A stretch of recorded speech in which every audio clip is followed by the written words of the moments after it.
Welcome to San Joaquin College of Law Today, a show dedicated to issues and events within the law school, which are of general interest as well. SJCL Today is produced by San Joaquin College of Law, a nonprofit law school in Clovis, founded in 1969 to provide quality legal education. Over 88% of its graduates have passed the California bar examination. More than a quarter of the practicing lawyers in the Fresno area are San Joaquin College of Law graduates. We begin our program with San Joaquin College of Law's annual Senior Law Day, featuring topics and services for senior citizens, including driver's rights and DMV license reviews. In addition, Central California Legal Services provided free assistance in the preparation of simple wills and advanced healthcare directives. But we begin with Deborah Boyette speaking on estate planning and traps that target seniors. Deborah's a graduate of San Joaquin College of Law and associate attorney at Walter & Wilhelm Law Group with over a decade of experience in elder law. My name is Deborah. It's a real honor for me to come back and be here with you this morning and return to my law school. It was a wonderful experience for me. I've been able to turn the education that I received while at San Joaquin College of Law into a very rewarding career, and it's just an honor for me to be here with you this morning. I know we have at least one repeat in the room, and I shared with him, so if you've been here to one of our senior law days in the past, what we're going to do is we're going to talk initially this morning about financial elder abuse and go over some very important information about how you can be alert to protecting yourself and your assets against those who would try to wrongfully take them from you. Well, in the state of California, there's actual a legal definition for an elder, and that's anyone 65 years of age or older. There's also laws that are particularly designed to protect our seniors, and these are called our elder abuse laws.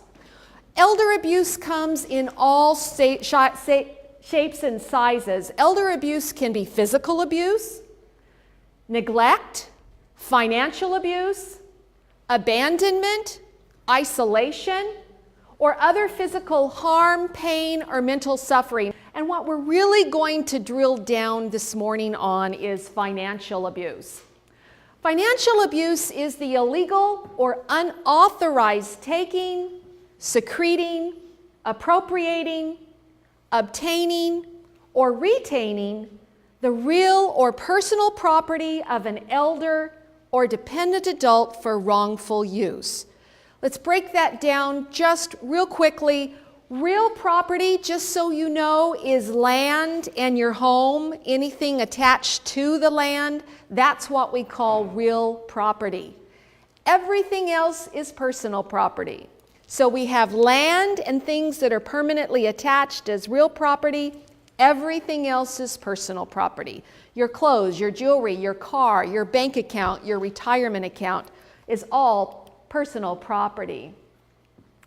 What we're going to look at during our time is exactly how these scam artists gain the trust and confidence of seniors. They're very skilled at what they do. And as a rule, most seniors are very trusting. In fact, in a number of cases, too trusting for their own good. And we're going to give you some examples of how to be more alert and how to protect yourself. There's a special reason why seniors are targets for these scam artists. First of all, you have assets. You've worked a lifetime. You're continuing to maintain those assets in your retirement years. Some seniors are more dependent on others, and so they're more open to having strangers come into their life who appear to want to help. Sensory impairment makes seniors more likely to be victims to these scam artists. Emotional vulnerability, and as I've already mentioned, by and large, seniors just want to be more trusting. Part of that is simply your generation. You were trained to be courteous, to be respectful, to always be the nice person, and it's very difficult for you to be aggressive and to say no. We talked about the fact that there is vulnerability, and what we see are the cognitive, physical, sensory, and emotional vulnerability that seniors must be aware of. Cognitive impairment, of course, includes things like being restricted due to illness, Alzheimer's, dementia. You know, we're all forgetful. I've been forgetful for years.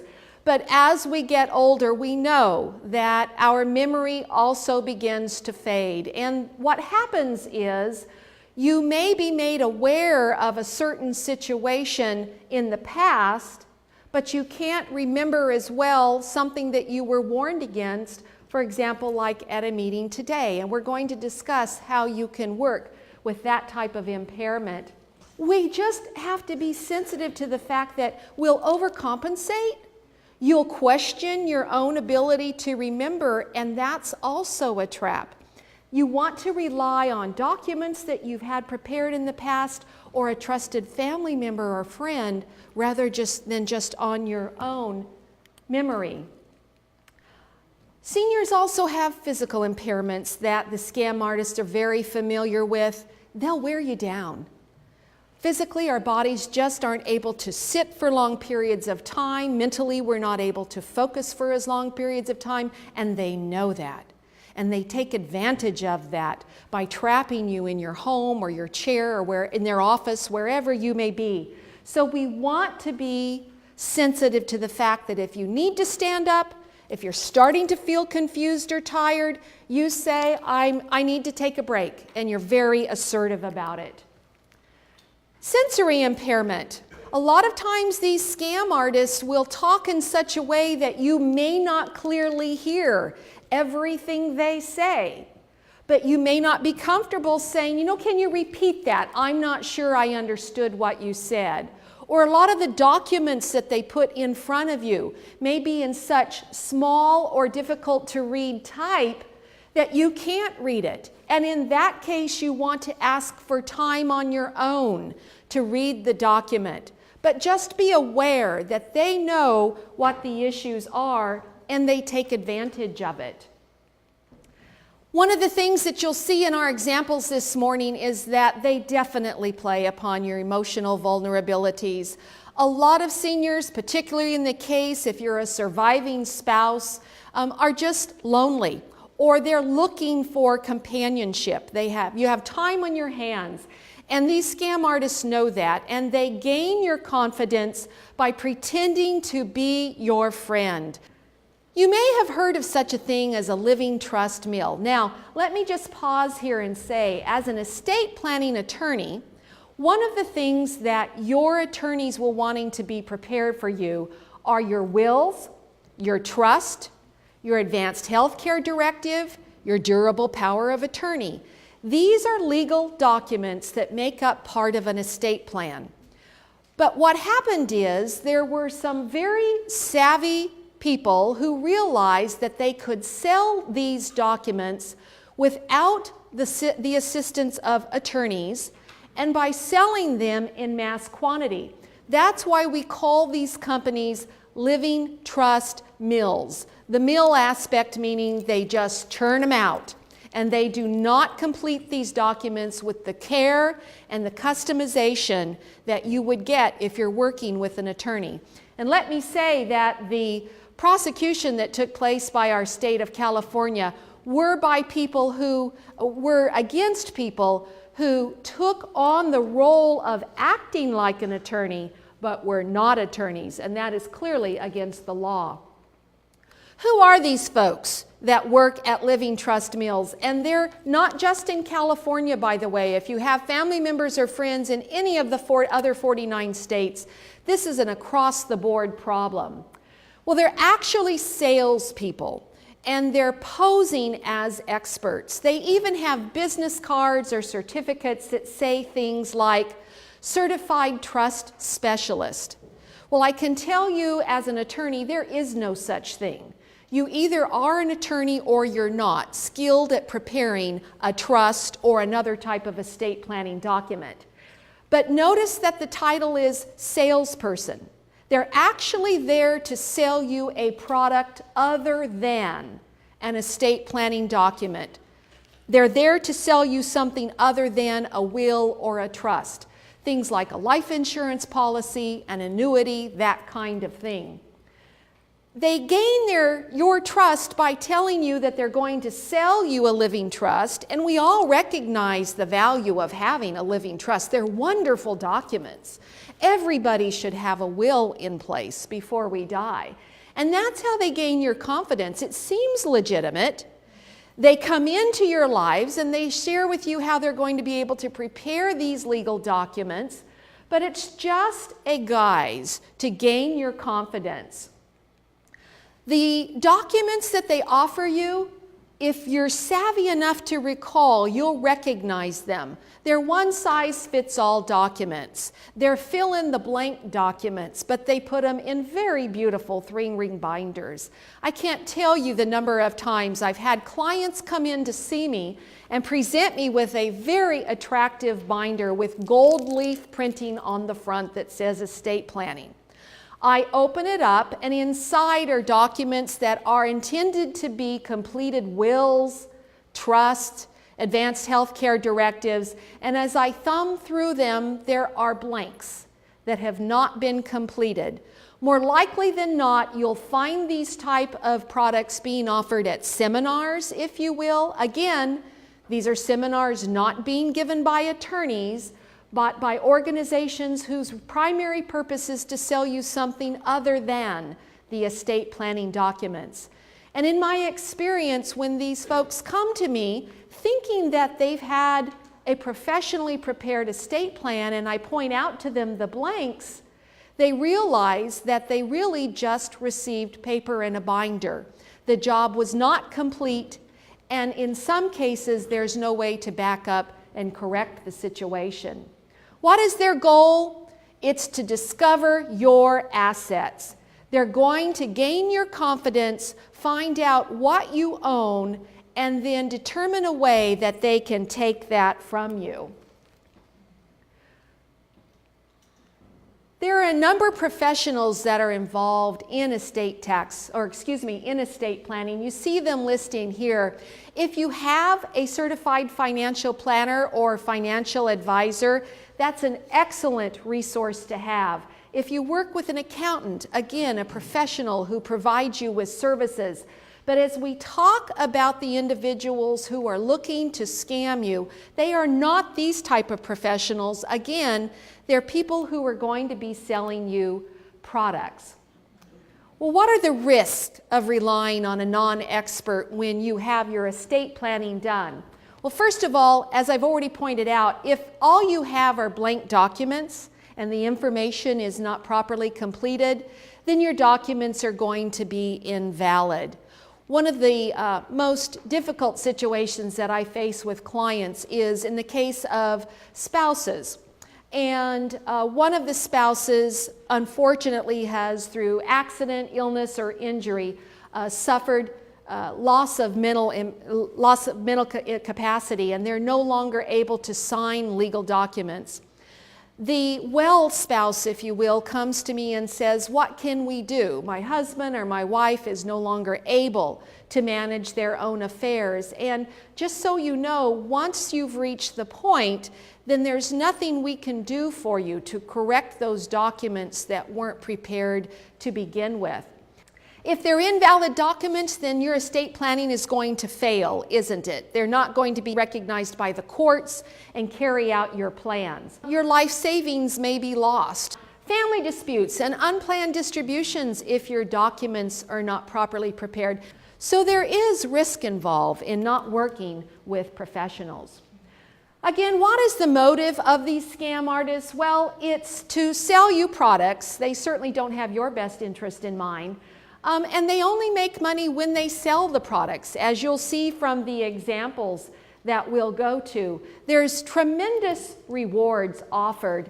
This is an actual document that was presented in the court action against a company that the state of California took on in 1995.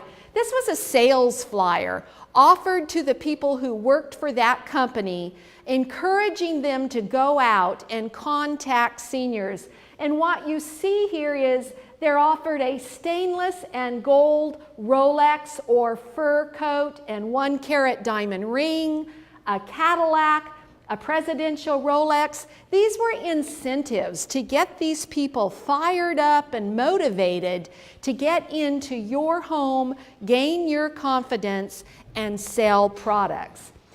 They use scare tactics. Oh, we scare them a little. I use big time fear in my presentation.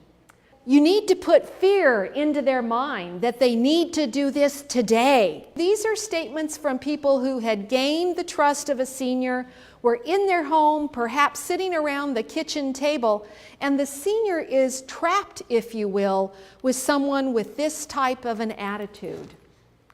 They want somebody to push them over the fence, and that's what you're there for.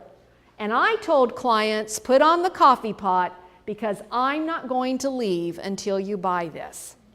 Can you imagine being caught in a situation like this by yourself in your home with someone that you really don't know very well? Your objection is, I'd like a little time to talk to my children. Here's what they're going to reply.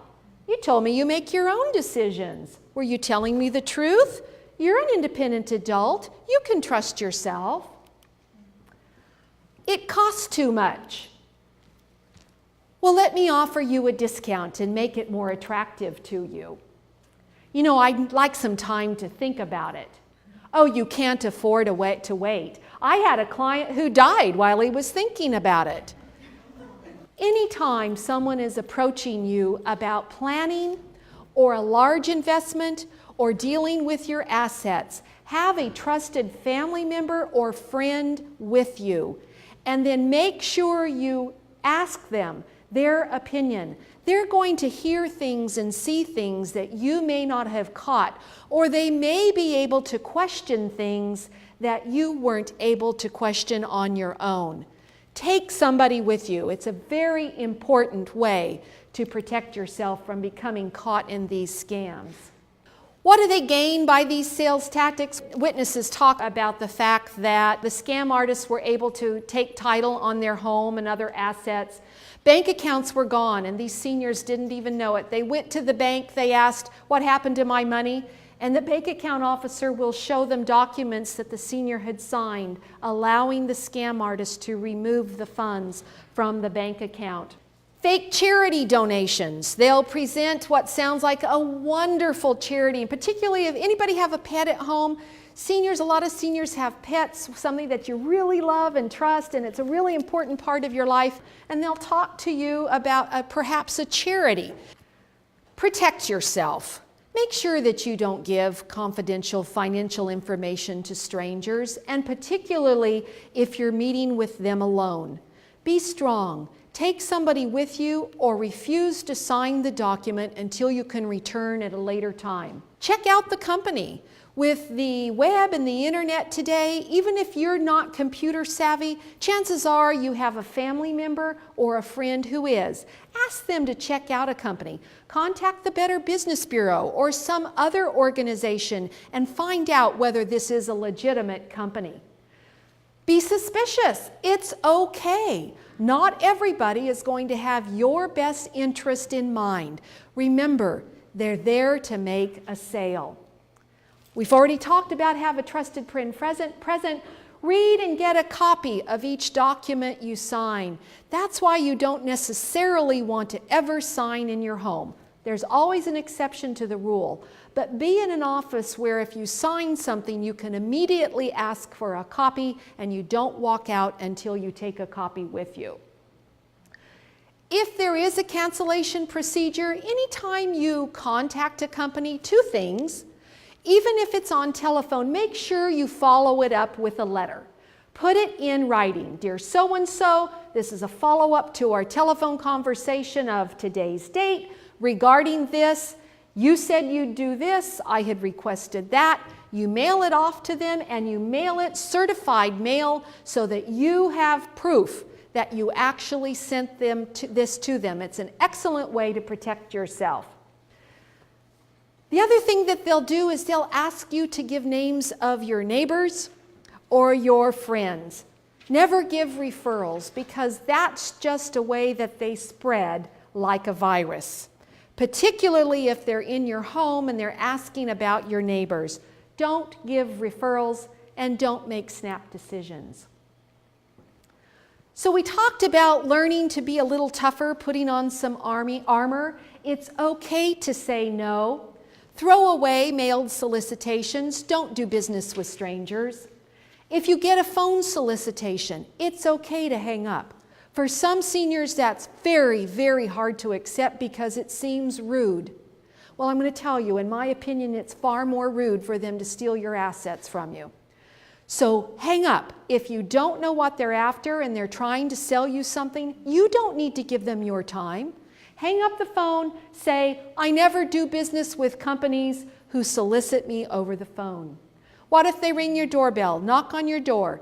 I never do business with strangers who arrive at my door. Shut the door, say goodbye. It's okay to be rude. You're protecting yourself. If you feel that you've been contacted by someone who had less than your best interest, check out this fraud reporting ability with the state of California, because the more we make ourselves aware of the wrongful acts that are taking place, the more likely seniors are to be protected. Why don't we go ahead and break, Beth? Yes. Okay.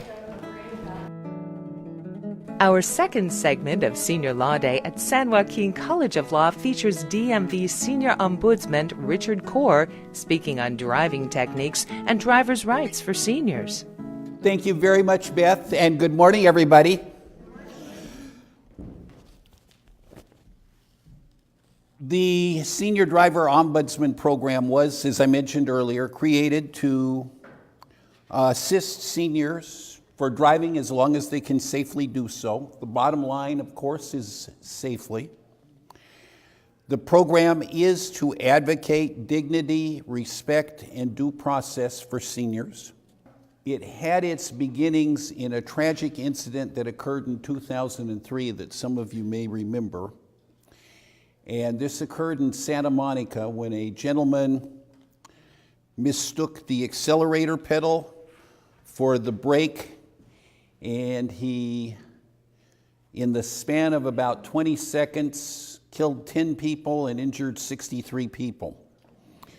Right after that, my goodness gracious, you started hearing all kinds of things about seniors and driving. And there really were a lot of misperceptions. A lot of seniors thought, gee, they were just out to get me because of my age. Really not true. There actually is a specific provision in the vehicle code which requires the department not to consider age. The only time that age is ever a factor in the licensing process is at age 70, a person can no longer renew their license by mail. But that just means that they have to go in, take an eye test, written test. They are able to pass the vision test and the law test. If they're in good health, they get a 5-year license just like anybody else.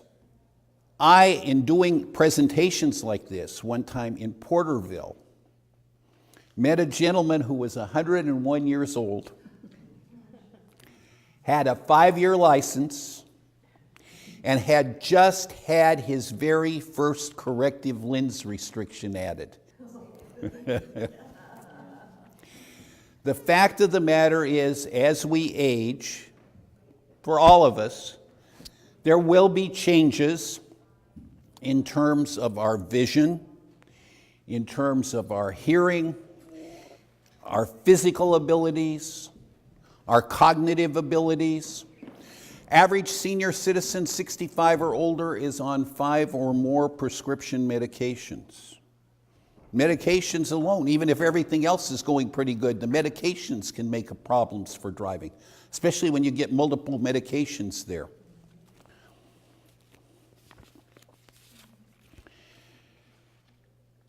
After that incident, and just as an aside, one of the things that was very sad and tragic about that, there was evidence about 2.5 years prior to that incident of driving disability with the driver. Had the family intervened, had the doctors intervened, perhaps that would never even have occurred. But the issues of driving can be very, very sensitive. And it can be very difficult for both the senior driver and for the family. Just in terms of even the discussion can be a little bit awkward sometimes. Because driving does represent independence, mobility, freedom to be able to go where you want to when you need to. And the loss of driving privileges has actually been shown to cause increased depression and increased health problems for many people. I am actually aware of 2 people who even wound up killing themselves after they lost their driving privileges. The fact of the matter is, if we are just lucky enough to be average, we're going to have 7 to 10 years where we do not drive. And we have all these changes that occur. But for people who are in possession of their cognitive faculties, they recognize that they don't see as well as they used to. They recognize that maybe they can't turn their head and look back over their shoulder like they used to. They recognize limitations. So they will start voluntarily self-restricting. They'll say, I don't want to go on the 99. I don't want to go on the freeway. Maybe I'm not going to drive on Shaw when it's really busy. Okay? Maybe even I'm only going to drive in the daytime. I'm only going to drive between 10 and 2. Even aware of people who have gone so far as to say, I am aware of the fact 67% of all accidents involving seniors occur on angled turns, especially left turns at an uncontrolled intersection. I'll make 3 right turns. It'll get me to the same place I'm going anyway. And there you are. If these types of strategies help you to maintain your independence and your mobility and to be safe, more power to you. Dementia is one of the most serious cognitive disorders that affects the older population. In fact, it has been postulated that perhaps 50%, as many as 50% have either Alzheimer's or some other serious form of dementia. Now, the good news is, it depends on whether you want to look at this as a half full or half empty. The good news is there's 50% that don't. There are many people that are fully capable, fully fine, function just well. I mentioned the gentleman that was 101 years old. Aging, people will say to me, Richard, what is age that is too old to drive? You have incidents like happened in Santa Monica. You have incidents like recently occurred in Los Angeles where a 100-year-old man ran over some school children.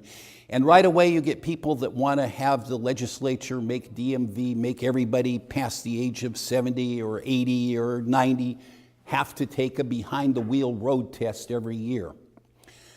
Fortunately, so far, every time that proposition comes up, and I will give credit to AARP, they lobby and they say, no, that would be age discrimination and it would be inappropriate because the concern should be the functional disability. The real concern is to try and make an awareness where we have the full community, the friends, relatives, and neighbors. We have the medical community, medical practitioners. We have law enforcement. We have the DMV, all working together so that the individuals who do have the functional impairments can be looked at and the other people don't have to be bothered. And quite frankly, with the state's state of finances, it really cannot afford to just give people driving tests for the sake of giving them driving tests. They really should be because there is a reason, because there is a need. And that is where we get into what I do and what rights are for an individual driver. Because this is still the United States of America, if the DMV is proposing to take your license away, you do have all kinds of rights to contest it, to appeal it, to have an administrative hearing, to have a review from the Department of Motor Vehicles, to take DMV to court and have the court look at it totally independently, totally fairly. You have a resource such as the senior ombudsman who can sometimes, not always, but sometimes, intervene and look to see for if there is some type of fair resolution where everybody has a win-win situation. Just because someone is referred to DMV does not mean they are going to lose their license. Sometimes I talk to people who have had to go in for the re-examination and have just received their notice, and of course they are frightened to death and they're automatically thinking the worst. They want to get me in here to just yank my license and take me off the road. And they're focused on that mean child of mine who must have turned me in, that mean neighbor, that mean officer who turned in that form, that mean doctor. So instead of focusing backwards in terms of how did I come to be in this predicament, it's much better to focus on what are the concerns, what are the issues, and how can I resolve this? Now, in the back, I have a booklet that is titled Driving Test Criteria. It tells you exactly what the examiner is going to ask and exactly how they score the test. Sometimes people think, oh gee, I go to the DMV and I show them that I can drive really safe because I'll just go really slow. They don't realize going really slow is a safety hazard, and the instructions they have for the examiner are to fail you just as quickly as he'd fail you for going too fast. This booklet tells you the criteria that they are using for scoring any driving test to anybody given anywhere in the state. Although it is written from the perspective of a senior, if you happen to have a grandchild or child or somebody that you know is going to take the test for the very first time, you may want to give them a copy of that, because that booklet applies to absolutely anybody and everybody. It's very fair and uniform across the board. That's the way the tests are administered. And that's what they ask before they start the test, and that's how they score the test. I have a sheet back there with tips on driving in the rain. Biggest tip of all would be don't, but if you have to, and sometimes we do have to, there are things that we can do to be a little bit safer. There is a self-assessment list that I have back there. You can ask yourself the questions. Now, the fact that the answer is that I get uncomfortable in traffic, I get uncomfortable in traffic. Okay? It doesn't mean necessarily that it's time to stop driving, but it does mean that maybe it's time to start reassessing when we drive, where we drive, how we drive. Are there things that we can do to make us drive a little bit safer and a little bit better? Just because of that referral process, or just because something happens where you get called into DMV, it doesn't mean you're going to lose your license. There are a whole range of things that can happen, ranging from DMV doing absolutely nothing other than saying thank you very much for your time. Cases, sometimes they will want monitoring. Even in cases of dementia, very, very early dementia, there are some people who are still safe to drive. The key is very early diagnosis and early treatment. Have a very good working relationship with your doctors.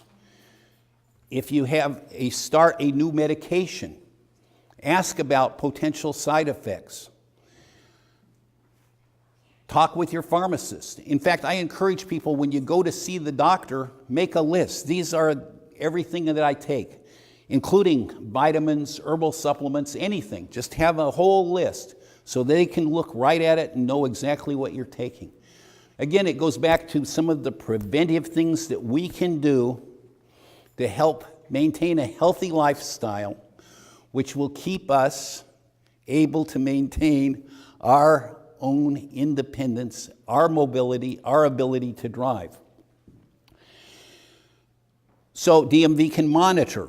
They can say, okay, because you have dementia, but it's still safe for you to drive, which gets to be a little bit scary. It is a little bit tricky, but there are people who are in the very early stages still safe to drive, or maybe because of the vision conditions. And the biggest reason a person has a license less than 5 years is because of a vision condition, cataracts, glaucoma, or macular degeneration.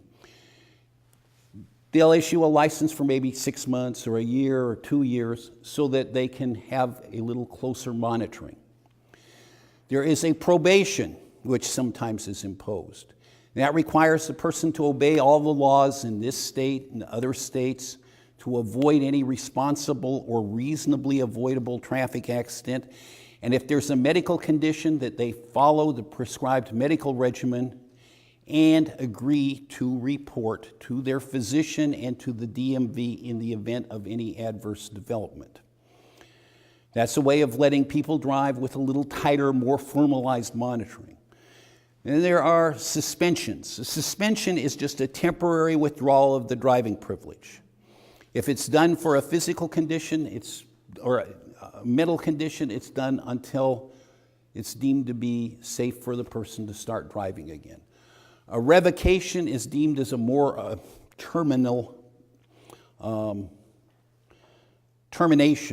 of the driving privilege. And basically even there, it is not the end of the world for a person, because as long as you're able to come back and show that the cause for that revocation no longer exists. There is a pamphlet back there on the re-examination process that DMV has if you ever get called in for one of those re-examinations. If it does get to the point where DMV is taking a probation action, a suspension action, or a revocation action, you are entitled to contest that action. You're entitled to say, wait a minute, DMV, this isn't right, and here is my evidence to show that I am a safe driver. This isn't a problem. This isn't a concern. You are entitled to be represented by an attorney. It has to be at your own expense, but you are entitled to be represented by an attorney or to have anybody else that you desire come in with you. Even when it comes to the point where it is time to retire from driving, it doesn't mean that it needs to be the end of the world. There are many things that an individual can still do to make their life very meaningful. There are many options that are available. The two biggest things that it has been said are most difficult to talk to a senior are, the second is actually it's time to stop driving. The first is it's time to move from your house. So if a person is planning and preparing for that time when they no longer drive, the issues of where I'm going to live and the issues of whether I should drive or how I'm going to get around hopefully are already taken care of. And hopefully from this session today, we have encouraged you to do a little bit of planning and preparing on your own, because it is very important, and also help to make people aware of the fact that you do have rights. And if you have problems with the DMV, there is an ombudsman program. You can certainly call on us for assistance. Wish you all very well. I thank you very much for your time and attention, and I am available for any questions, any concerns, any individual cases. I will be available. Yes, ma'am. The San Joaquin Agricultural Law Review, founded in 1990, is the oldest agricultural law review in the country. It is published by the students of San Joaquin College of Law, which is located in California's Central Valley, one of the richest agricultural regions in the world. The Law Review presents student and scholar works on legal issues affecting agriculture, but the topics are also of special interest to those in government, business, and law. The San Joaquin Agricultural Law Review provides an objective national forum for analyzing issues affecting agriculture.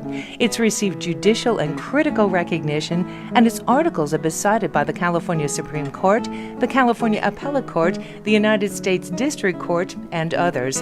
Articles have also been cited in the annotations of several California statutes. Hi, my name is Mary Rademan-Deutsch. I'm the production editor for the San Joaquin Agricultural Law Review, and the piece that I wrote this year was entitled Unjust Compensation: How Severance Damages and Inverse Condemnation Will Affect California High-Speed Rail Takings. I chose to do my topic because the California high-speed rail was in the news a lot. The state hadn't decided if or when it was coming, and I thought that farmers were absolutely going to be affected, whether negatively or positively, by the rail. So I thought it was a very relevant issue to explore deeper. My topic, I ended up going into not necessarily takings of the property, but I explored the damages that farmers would suffer from noise and vibrations that the rail produced. I started off by looking into the scientific background for sound and vibrations created by the rail, and I took it both ways, if the farmers would be affected and if they weren't, and ultimately concluded that they were most likely going to be affected by the noise and vibrations, whether it be their animals were negatively affected, where panic flight ensued, or production of milk decreased, or chickens stopped laying eggs. I found that honeybees actually can become stunned by the movement of the train and the sound that it creates, so that would affect pollination crops.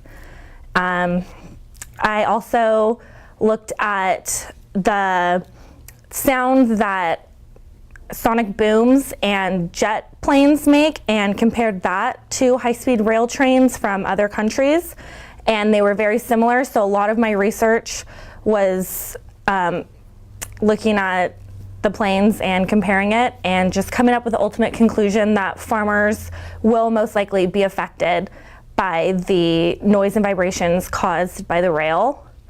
Next, I looked into whether this damage that is caused to the crops and maybe the animals of these farmers will actually be compensated under the California Constitution. The California Constitution gives more protection to its citizens than the Fifth Amendment of the United States.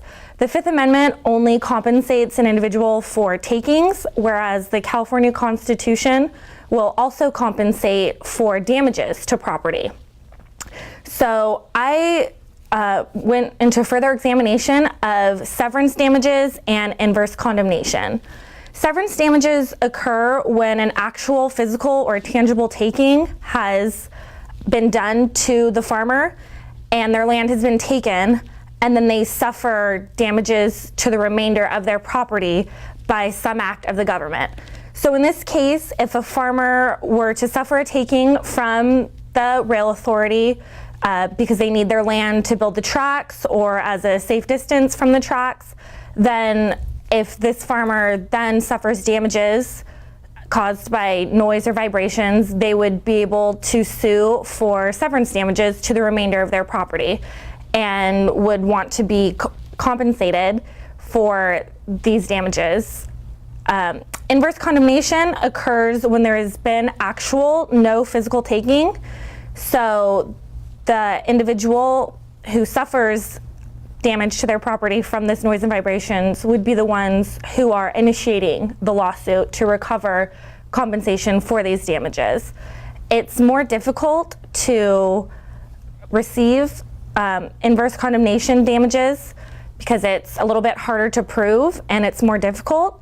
My piece ultimately concluded that individuals who suffer severance damages will be awarded the damages and just compensation for the damage to their property, whereas individuals who do not suffer an actual tangible taking or physical invasion of their property will be left with nothing, with no recourse, and will most likely just have to eat the damage themselves. I finally looked at whether this is fair or not to the farmers and decided that it's not, because essentially both sets of farmers, those who suffer taking and those who don't, are suffering the exact same damages and problems due to the noise and vibration of the rail, but one of them is being compensated and the other one is left with nothing. Therefore, I concluded it's not fair, and maybe the state of California needs to look at its case law and reevaluate it and change it. I'm Mary Ratterman-Deutsch from the San Joaquin Agricultural Law Review, and thank you for watching. The success of San Joaquin College of Law is both measured and reflected by the success of its alumni.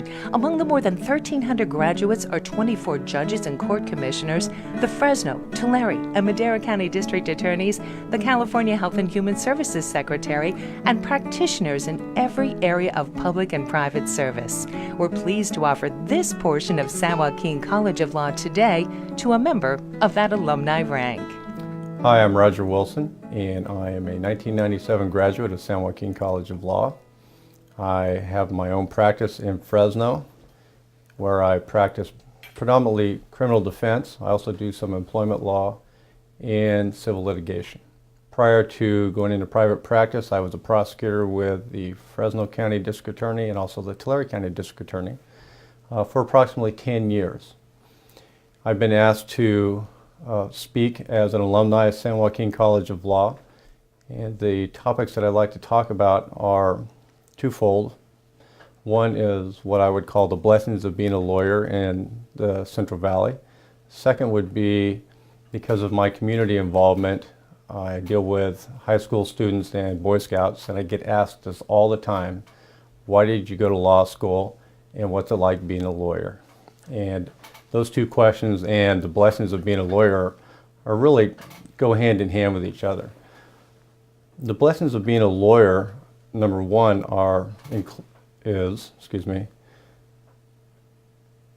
the community that we have of lawyers in the Central Valley, primarily because of San Joaquin College of Law. It's just a close-knit group of people. And everywhere you go, you're going to see a San Joaquin graduate. They're district attorneys, they're lawyers, prosecutors, defense lawyers, judges, and they're all throughout the community as well. As I said, I am involved with the Boy Scouts of America. I'm also a coach for a mock trial team at Exeter High School. I'm involved with the Scottish Society, and I also play on a men's senior baseball league, which is not so unique, just a bunch of old guys playing baseball, but there are also lawyers and judges involved in that as well. The community that we have as lawyers assists me daily in handling cases because of the community and also the camaraderie we have. I was told long ago in law school that if you're going to be successful in this career, you need to basically play nice with the opposition, because you're going to be working in the career for 20 to 25 years. Unfortunately, I don't always see that, but I do see it more often than not. Going back to the questions that I get asked by students, why I went to law school. I went to law school because, quite frankly, I thought I could make a decent living at it. Being a lawyer, I'd seen all the TV shows that everybody else had seen.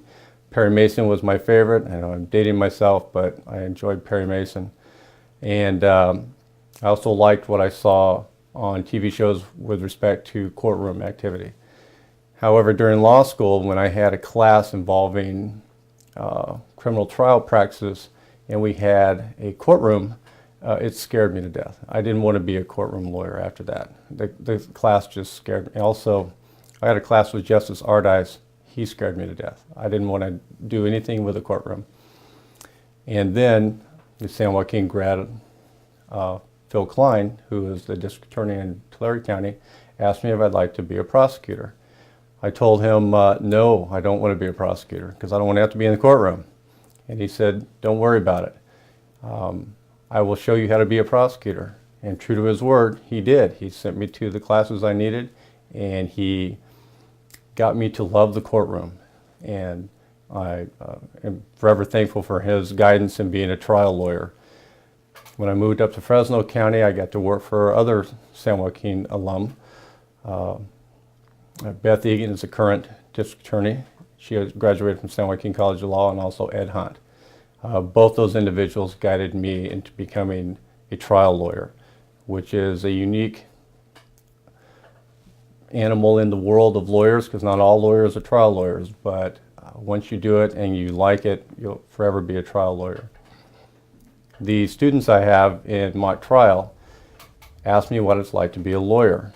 I tell them that it's very gratifying. It's also very nerve-wracking. In my practice as a criminal defense lawyer, most of the people, if not all, when they come into my office, they're afraid. And they bring their fear, and they want me to alleviate their fear because they hopefully don't have a lot of experience with the criminal justice system. And the criminal justice system can be very nerve-wracking. A phrase that I tell most of my students and also a lot of my colleagues is that the criminal justice system today is, to use a disparaging term, like an HMO. Once you get into the system, you basically lose control of the time, and it's going to drag on and on. And that's just an unfortunate consequence of the state budget and also the understaffing of the Fresno County, Tulare County courthouses. So what's it like being a lawyer? When the clients come to us, they're going to look for you for guidance. They're going to look to you for some way of alleviating their fear. And as lawyers, we're trained to do that. We can do that. And it's very gratifying to do that. It's also very stressful when you have to deal with unfortunate circumstances of whatever the case may bear out. But it's very gratifying. Another blessing of being a lawyer, and also goes into why I continue to be a lawyer, is because of the community involvement. Not just with the mock trial or the Boy Scouts of America, but there are so many things that you can do as a lawyer without just practicing law. Being a lawyer has not only opened doors for me to be engaged in the community, it has allowed my engagement to be more effective. I'm Roger Wilson, San Joaquin College of Law, class of 1997. Thank you for watching. San Joaquin College of Law has 2 free legal clinics operated by students and overseen by faculty members. SJCL students are doing groundbreaking work in non-adversarial property division agreements and divorces in the mediation clinic. Clients meet with a student to work out a marital settlement agreement, which can then be filed with the court. The New American Legal Clinic assists legal immigrants in obtaining citizenship, working through the processes of naturalization. The Now Clinic also assists those seeking family-based immigrant visas or U visas, depending upon eligibility.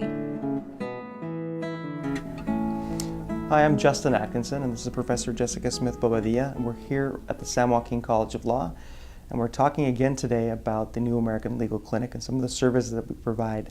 Again, it's a clinic that we started recently. It's a free clinic that offers services to immigrants to help them legally come to the United States, legally stay in the United States.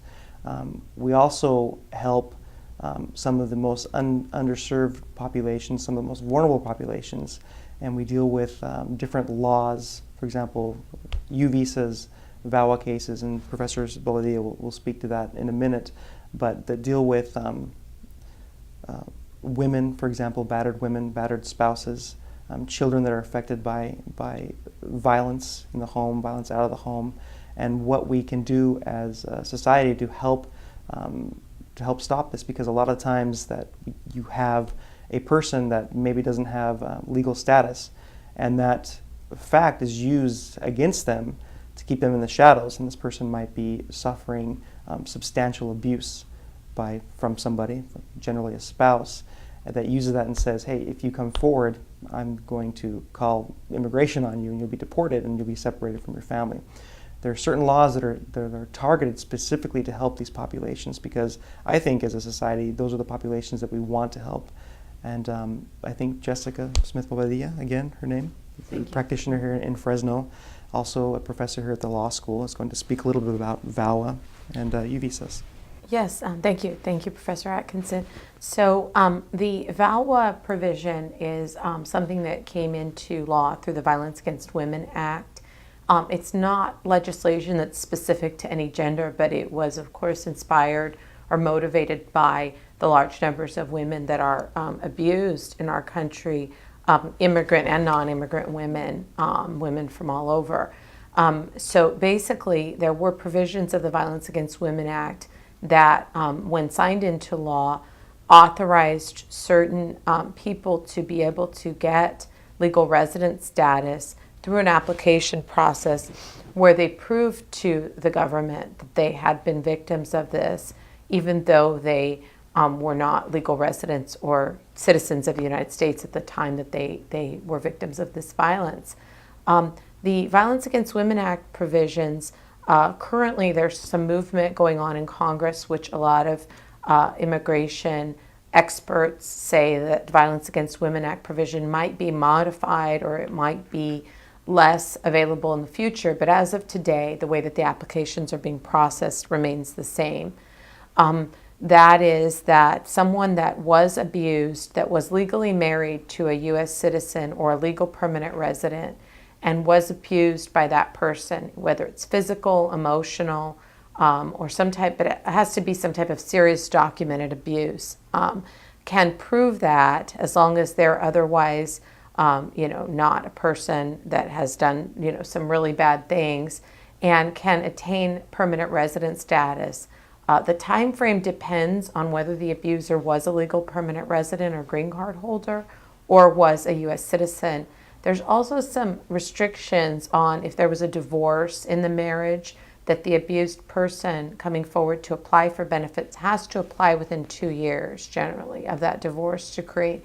Or if the abuser, was deported, generally, again, 2 years. Often the abuser, if they were not a U.S. citizen at the time the abuse occurred, if they were a green card holder, could have been deported for these crimes.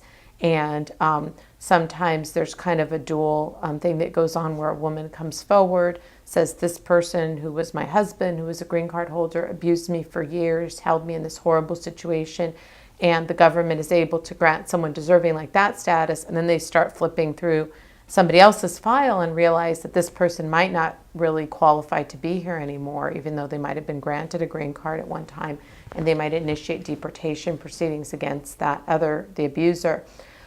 There's also another provision called U visa, which is for crime victims. It's more permissive. It allows domestic violence petitions, type petitions. It's a temporary status. It's not a green card, and you're not allowed to leave the United States, but you are work authorized.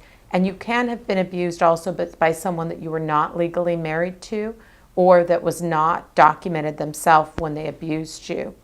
The U visa applies more broadly to violent crimes, so it wouldn't necessarily have to be domestic violence, but it does require a certification of a law enforcement agency, could be a district attorney's office, could be a police investigating agency. These are all important provisions for immigrants in our valley, and we just want people to be aware that they're out there. Great. Thank you very much. If you have any questions, please give us a call at the law school. I'm Justin Atkinson. This is Professor Bobadilla. Thank you very much. Thank you.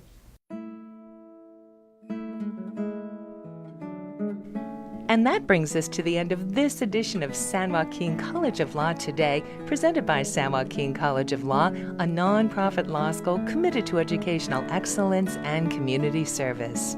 The views expressed do not necessarily reflect the position or views of San Joaquin College of Law. This program has been produced in conjunction with the Community Media Access Collaborative.